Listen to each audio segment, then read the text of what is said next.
अब हम चलते हैं अगली कड़ी की ओर। एक तो मैं आज ये बताना चाहती हूँ कि मुझे बहुत गर्व अपने परिवार पर कि जो ये डेकोरेशन आप लोग देख रहे हो, ये 6 सदस्य के हाथों की है और अपने आप बनाई हुई चीजें हैं।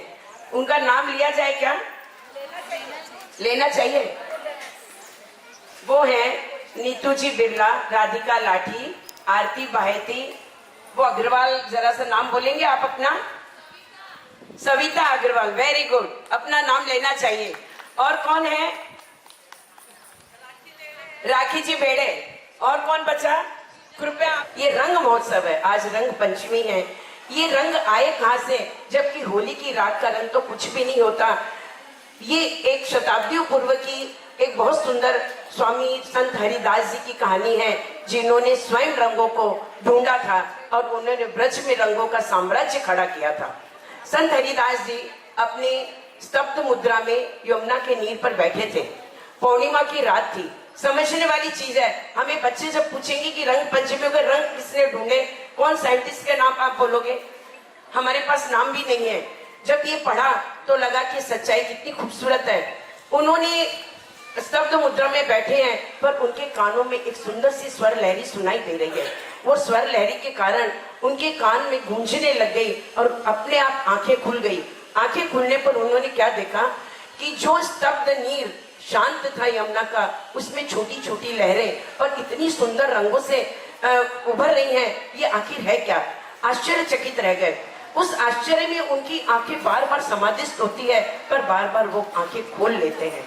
आखिर उन्होंने ऊपर देखा कि संपूर्ण चंद्रमा, पूर्णिमा का चंद्रमा अपनी एक एक राशि से अमृत उड़ेल रहा है यमुना नदी के किनारे पानी में, और वो यमुना नदी से प्रस्फुटित हो रही है रंगों का साम्राज्य।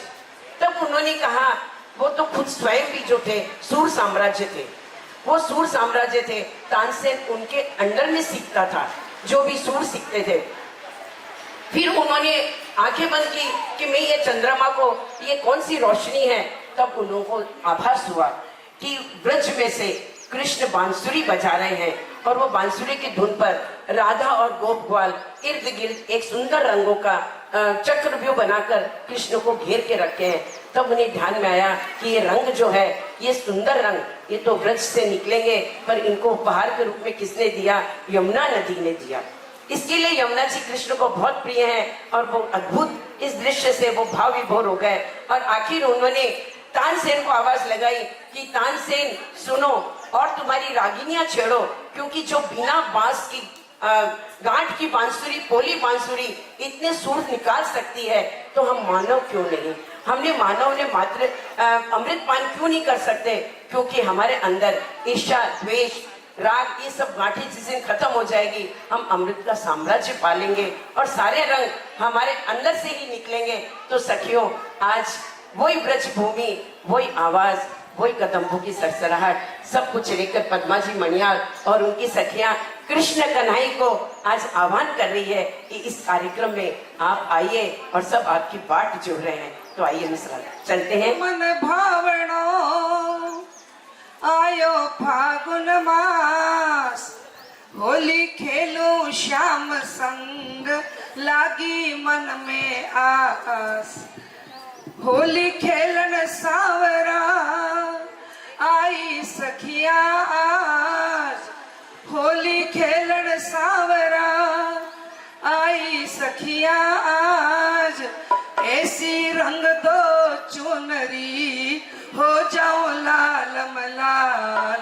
बोले कृष्ण कन्हैया लाल की है। ब्रज मंडल में फाग, ब्रज मंडल में फाग ताना आज थाने आनो है। ब्रज मंडल में फाग, आनंद नगर में फाग ताना आज थाने आनो है। थाने फाग रवानो है, आनंद नगर में